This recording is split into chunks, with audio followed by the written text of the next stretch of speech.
This is the Seahawkers podcast. I'm Brandan Schulze of the Military Seahawkers, joined by Clinton, a.k.a. 3Hawk, from 3 and 3 Out. How you doing, Clinton? Oh, I'm doing wonderful. This is super fun. Thanks for asking. And what's up, everybody? How's it going? Yeah, we're broadcasting to the Facebook Ring of Honor, and it looks like it is live right now. Yeah, it's going through. So, hey, and I think people can chat there and share their thoughts as we go through this. But we're going to be doing about 20 minutes talking about free agency, lots of excitement with the Seahawks making some moves here in the early days of free agency. Not a whole lot, but, just enough to keep us interested. And I think the biggest news, Clinton, that we're both pretty excited about, KJ Wright coming back for 2 years with the Seahawks.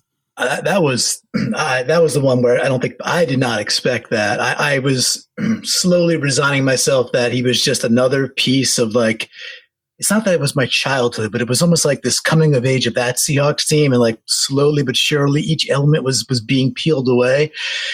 And then he just stayed. I watched a little video of him earlier, kind of explained, just kind of sharing the re-signing. I just think it's huge. I think it's just one of those things where position of need. We saw him at the end of the year when he was finally getting back and being healthy, that he was fast again. He was kind of back to old KJ. I think him plus Kendricks, depending on what happens with the potential jail time, I'm like, damn, we got an all-pro and 2 Pro Bowlers at linebacker. And I just could not feel better about where that could have went to where we are right now, with the sentencing to still be, TBD on that, of course. Well, and you have to wonder, too, do the Seahawks know a little something? Because giving Kendricks a 1-year, $4 million contract, and we don't know how it's structured. So, there was, I had a thought that maybe they could do it in per game roster bonuses, if that way, if he's sentenced for, 6 or 8 months and he comes back toward the middle of the season, they're only paying him game by game. And so that could reduce that $4 million amount. So we don't know quite the structure of it yet. But what worried me was the Kendricks news coming out first, 1 year, $4 million. Yes. And then you're like, oh, no, what does that mean for KJ? And it wasn't too long after that, sure enough, the KJ news came out and double the excitement. Yeah, same for me. And I've got to think that there's some sort of per game, like you said, some per game clause. I think you just have to write a contract that way, given his situation, which is just totally fair, right? So, but I was in the same boat. I was like, all right, that's really it for KJ. We're gonna scrap it together with Griffin, and we'll figure, maybe they keep Mingo, and then we're probably just gonna try to sign a linebacker or draft. And it was starting to become another position of need that we're going to have to go figure out. I'm like, damn, KJ is just so solid. He's just so darn good out there, and just plug him in when healthy. He's been durable except for last year.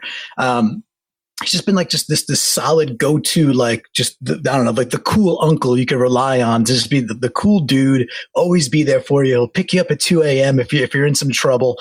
And the dude's just been good for us. And that was such a relief. And I don't know, it seems like the folks that didn't make all, I love the Legion of Boom. We'll always love the Legion of Boom, of course, right? Yeah. But the linebacker crew has kind of just been the unassuming piece with Wagner and Wright.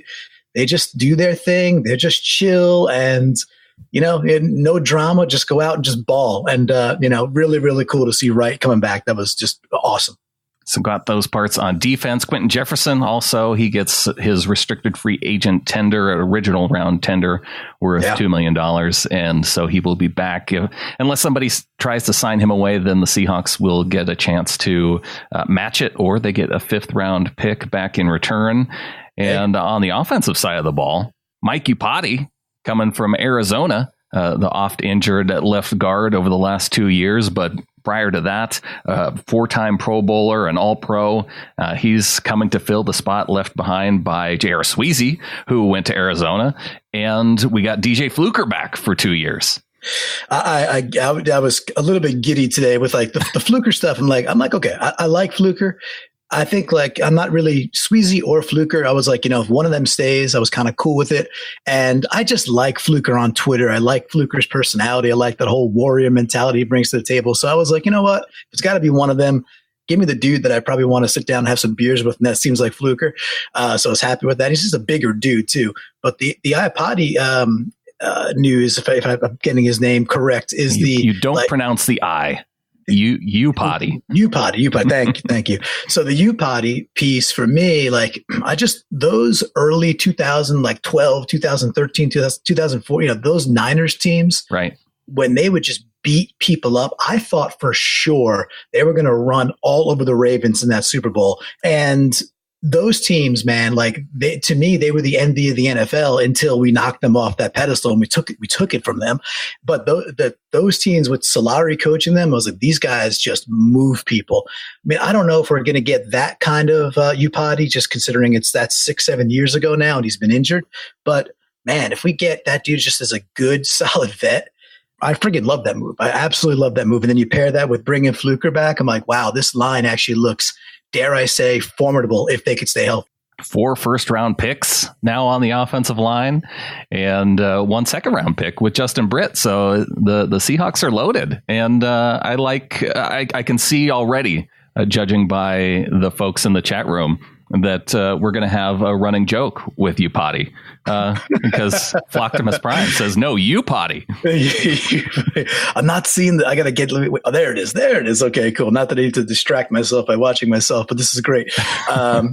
But very, very cool. No, that's funny. That's a good one. It's going to, I'm sure that the names will be cool to have maybe a naming convention for you potty. See how many ways we could twist that, right? So for me too, I think there's a sneaky good Akeem King earlier, just getting him at that dollar level towards the end of the season.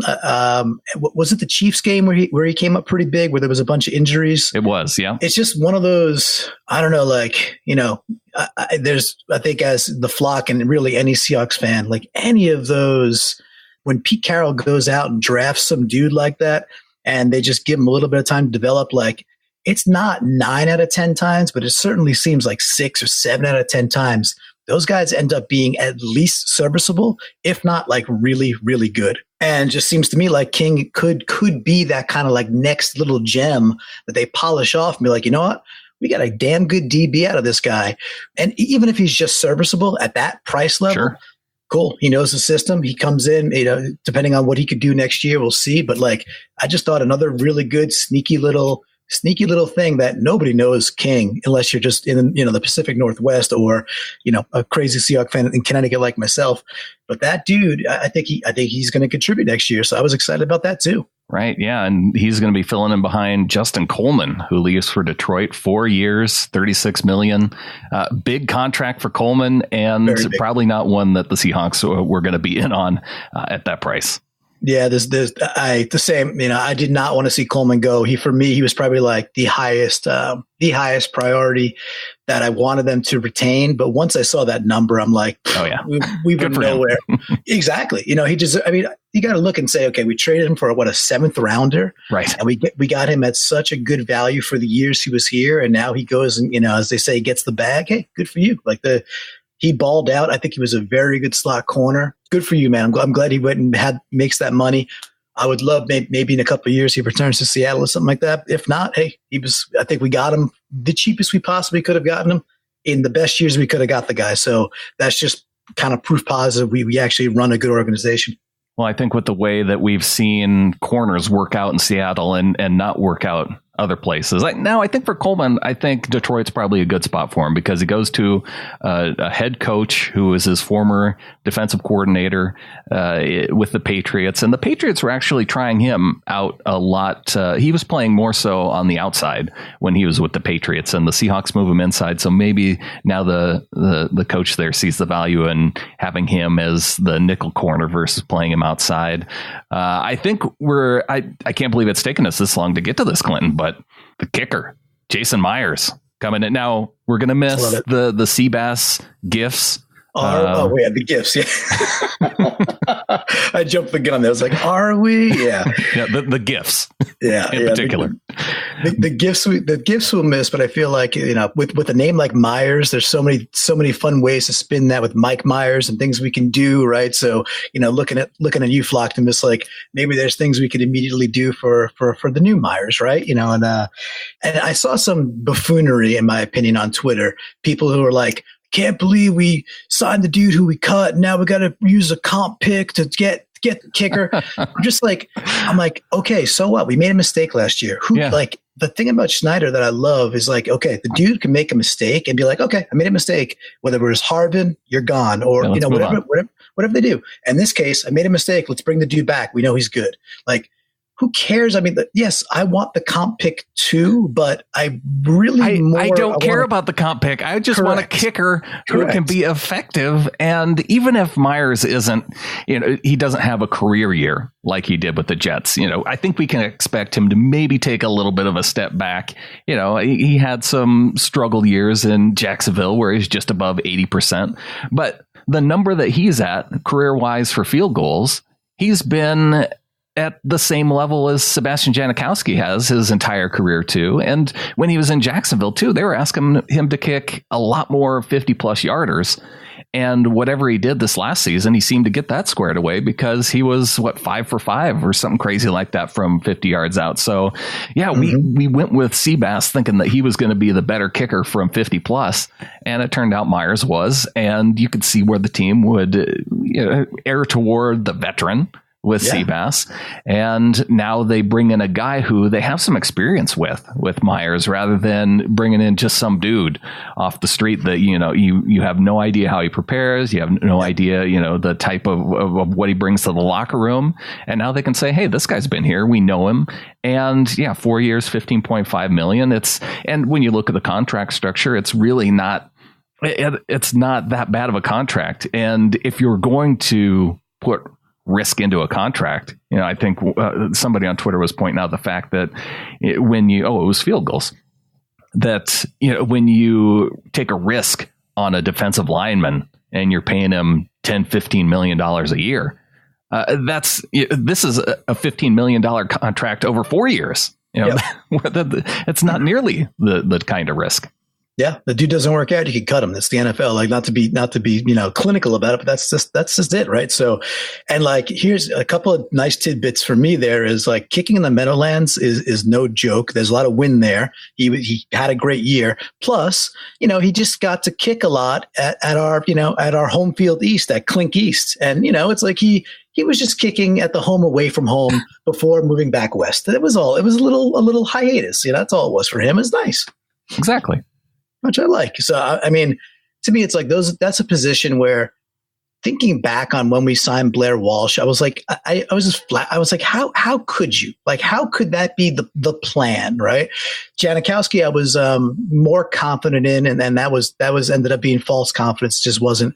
It was really not to be there, and just whatever. The dude was older and he broke down a little bit, but I felt better about that one. But, put it this way, since Hauschka, this is by far the best I felt going into a season, being like, that is a position I'm not concerned about. Like, we have a good kicker, and that's been 2 years now, and that's 2 years of Wilson's prime, 2 years, 2 years of just where we missed the playoffs 2 years ago because Blair couldn't kick field goals, and Janikowski broke down last year in the biggest game of the year, right? So it's just one of those things. Like, take care of that position, make it something simple you could count on. And I think we nailed that. I think we have, I'm super confident with Myers and feeling good about that too. So yeah, I'm liking our offseason, man. There's some things I wish a couple things I do want us to still address, but there's plenty of time. Plus there's a draft. Yeah.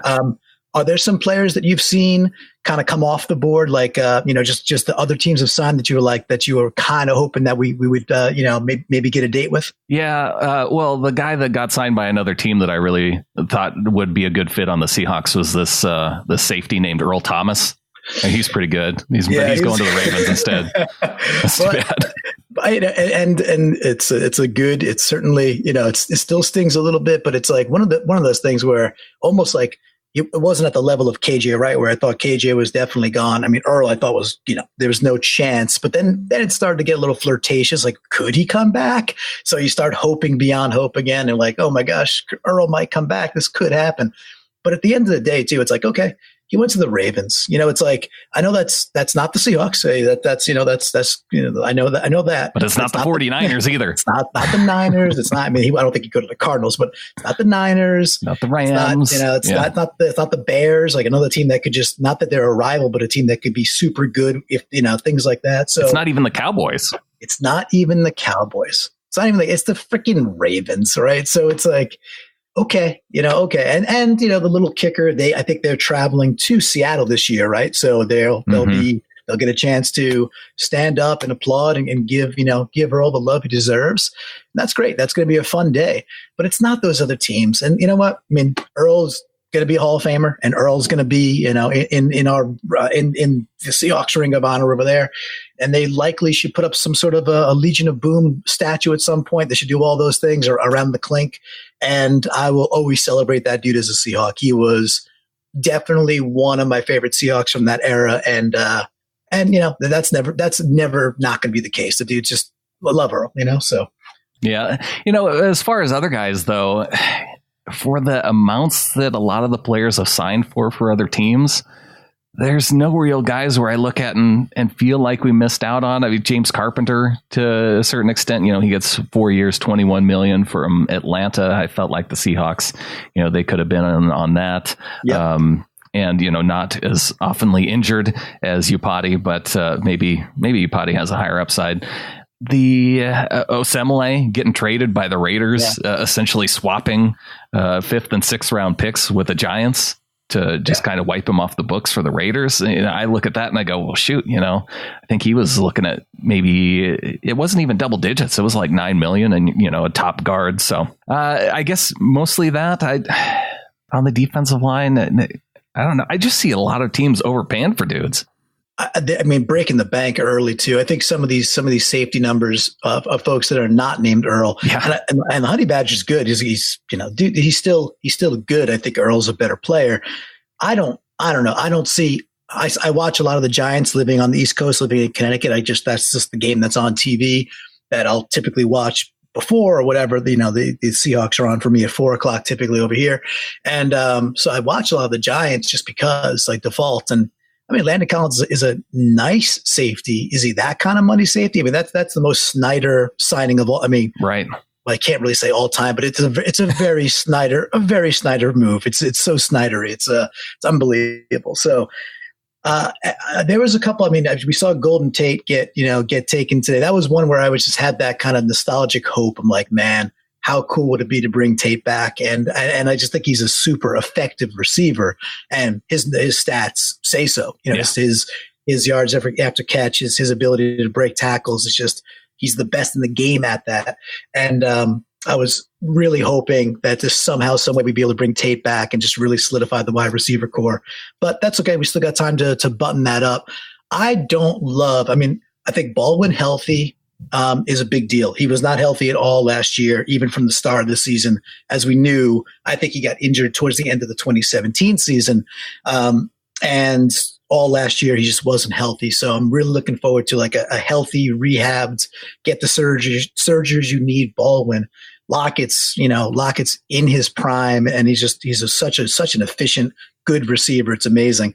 I am not a big Moore guy right now. The first half of the year was so good and strong, and I just saw a lack of consistency and a lack of doing the little things not as well as you need to. But he's still young. We still got Brown, and he showed up at times. But I don't know about you, but I really want to see a third receiver come in that is just a solid third receiver. Doesn't have to be gangbusters, but just somebody that's a damn good third receiver. And I'm not really sure that I want to see it through the draft, to be honest. They might draft a receiver, but get a veteran in there. That's what I like to see. I would that and a safety. I don't know. How do you feel about our current safety situation? And are there any safety free agents out there that you're like, hey, this dude isn't signed yet? Are there any dudes that are that you still think could be just bolster the because I'm not on the Tedrick Thompson. Delana Hill played well, but then he got hurt. I'm just not convinced that's the final solution for us at safety either. Yeah, if there's a guy who's still around who wouldn't, because I think they're in a good spot to where they want to keep those comp picks. You don't want to take, unless you're going out and getting a free agent who's really going to make a heavy impact. You don't want to take a guy who's going to risk you future draft picks at this point. And I think maybe they could do one more free agent signing, but at safety, Glover Quinn is one of the guys that I really like, just because, in terms of turnovers, I was looking at his numbers since his entire time with Detroit. He's had forced fumbles and interceptions to the same level that Earl has had. And he's 33, so he's kind of getting up there. But I think, he's been a guy who hasn't missed any games since that time. So reliable guy. And I think he would fit in pretty well. That's my number one wish list right now too. I literally have NFL.com open with him on, looking at his career stats when we're talking about this.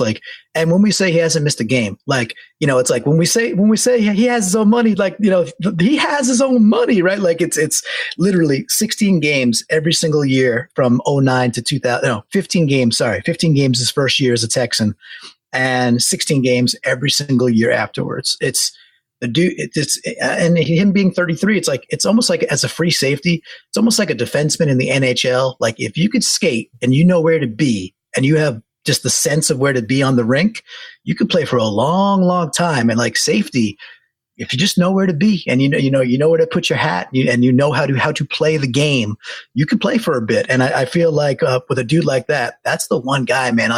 If we could somehow, I don't know what the prospects are, but if we could somehow bring in a Quinn as a safety presence, as a veteran presence, not pay nearly the kind of money that people are shelling out for safeties, but get a dude like that on a 1 or 2 year contract. That to me would be a bit of a cherry on the top of this early hot stove preseason for football. But it's funny you said that. That's the one guy I want too, man. And Sam was pointing out in the chat room too that Quinn was released by the Lions, so he wouldn't even count toward the comp pick formula. So he was a cap casualty by the Lions. Yeah, Sam, good job. And then so Sam, the next thing is to pick up the red phone and call Schneider, right? This is make it happen. Make it happen, Sam. But that's even better still. That's awesome. I know some people still believe in Kendricks Thompson too. Just bring in a guy to compete with, and if it's a veteran that can come in and fill in, because a lot of people really high. You saw KJ Wright, really hyping up Kendricks Thompson in the preseason, and it didn't really see it work out in the regular season. But who knows? After a year, these guys can improve year to year, and they should. I just. I'm just of the mind that I think we have a decent amount of young talent, and I think the defensive line, I do think we're going to draft an edge guy, and I don't think we're going to go free agent there. We'll see, but my gut tells me we're going to draft for that, which means we'll be pretty damn young, which is cool, which is totally fine. Pretty damn young on the defensive line, so that's why I feel like if we get a center fielder that's a veteran that could at least compete with T2, if not just flat out beat the guy out and take it. I'm cool with that. We'll see. And also Delano Hill when he got his chance before he got hurt. Yeah. I thought he was outplaying Kendricks Thompson. That little stretch towards the end there, when he was in and healthy, I was like, man, he's playing pretty good ball. So to be fair, maybe T2 does that this year and just kind of takes it and really runs with it. But overall, I'm feeling pretty good about what we've done so far. And I feel like we've got, we still have some money to burn. What do you think about is it a Frank Clark flip-flop where he's like, hey, I'm cool with the tag. I'm blessed. This is awesome. And then whatever, 36 hours later, yeah, I'm not signing that tag. How do you think that's going to play out? Well, that news actually bothered me a little bit because there was no source of where that came from, of whether or not it came from someone within Frank Clark's side, or I could believe that someone from the Seahawks was saying that Clark isn't doing it, just to maybe float it out there to see what other trade offers you could generate out of it. Because you heard a little bit before that there was the talk that, the Bills, they're calling to see if there's any interest in. So ridiculous. So I was upset. I was like, this is the dumbest thing ever. That was my inner Adam took over, and I was like, this is just nonsense. That this is even the Bills have rumored. There's a rumor out there the Bills are placing a call for a trade. I'm like, that is your clickbait song was playing in my head, so I was like, that's all I could see with that one, man. So I don't know. I don't really know where that news came from. I'm not quite willing to say that it came from Frank Clark's agent, because that was one of the things that bothered me about the news, is that they took that report by Ian Rappaport where it was just an anonymous source. And the local radio in Seattle was saying, "Oh, this is coming from Frank Clark's camp. This is Frank," and then it was Frank Clark's agent that was saying it. And I'm going, that's not who it says it came from. Why are we saying that it is? Yeah, that's okay. If you're going to look at it logically, it probably came from Frank Clark's agent, but we don't know. Yeah, that's this. Welcome to 2019, right? That's just another. That's how the news cycle works nowadays, right? So, but I am hopeful that it's just smoke and mirrors and making some noise, because that's what an agent probably should do for his player. And if it is his agent, then okay, it's fine, because they still have until July 15th to work things out. If Frank Clark's not there for off-season workouts, I mean, whoop-de-doo. Like, that's not a big deal. So the big goal for the Seahawks and the big goal for Frank Clark's agent is to get a contract signed by the 15th of July and have him under a long-term deal. And then he can go into training camp and everything's fine. So I don't even know why it's not even worth getting worked up about it at this point. Yeah. And frankly, I think the best thing that could work out for the Seahawks is that Frank Clark gets a long-term extension, because the price for that dude, you see what D Ford just got, and you saw the compensation that they got back, a second rounder next year, right. And then he gets a monster contract. Yeah, give him a little bit more than D Ford and call it good. Yeah, exactly. Give him. That is, sometimes you say some really, really smart things, and this is one of those times. Give him a little more than D Ford. Hey, look, you got more than that guy. You know why? Because we think you're better than him, and you're 3 years younger than him. Yeah. Yes. He is better, and he's more disruptive, and he's younger. So give him a little more. Give him the 4 or 5 years. Lock him in, and just pay the dude. I do not want to go into next. I don't want to get so far. Cart before the horse. But when we're looking at Russell Wilson and Bobby Wagner, both being up next year, it's no, we have to reserve that tag in some way. That tag, get Frank locked in, do what you got to do so that you have that tag where you can put it on somebody else, and then do everything you got to do. It's like a Admiral Akbar style, right? Concentrate all firepower on the nearest Star Destroyer, and you've got to just go get Russ. So I'll give you a little anecdote too. So I live on the East Coast, live in Connecticut. I get WFAN, which if you guys don't know that out there, it's the biggest sports talk out of New York City. Just, for 30 some odd years, really, really huge station. And Boomer Esiason is the morning guy with some other dude who's not Boomer Esiason. And they were talking for about a good 20 minutes today, 20 minutes on the topic of Russell Wilson and the potential to come to the Giants next year. This was the topic on New York sports radio this morning while I was driving up to Worcester, Mass for a meeting. So 20 minutes of $35 million a year. Give it to him now, you trade and or just be on it next year, and get Ciara out here and all this stuff. So the hype is not just in the PNW where it's hey, that's the story.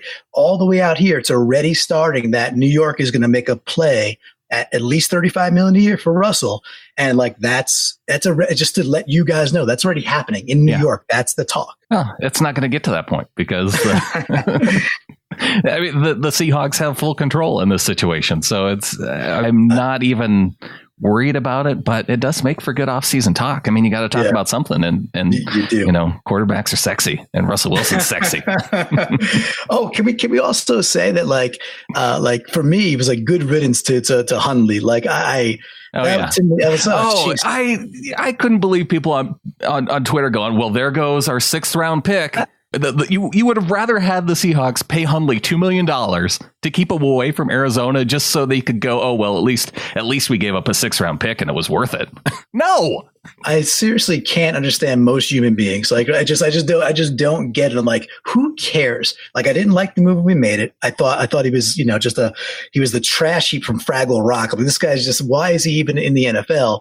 But okay, we made a move. We gave up a 6th. I didn't like it then, but jettisoning the guy or letting the guy go doesn't make that worse in any way. That is what it is. Who cares? It's just like, that's in the past. Like, look forward that the positive is, oh, cool. We got something to go fill now. We could fill it with a much more skilled backup QB in some capacity. I was even, sharing with the flock.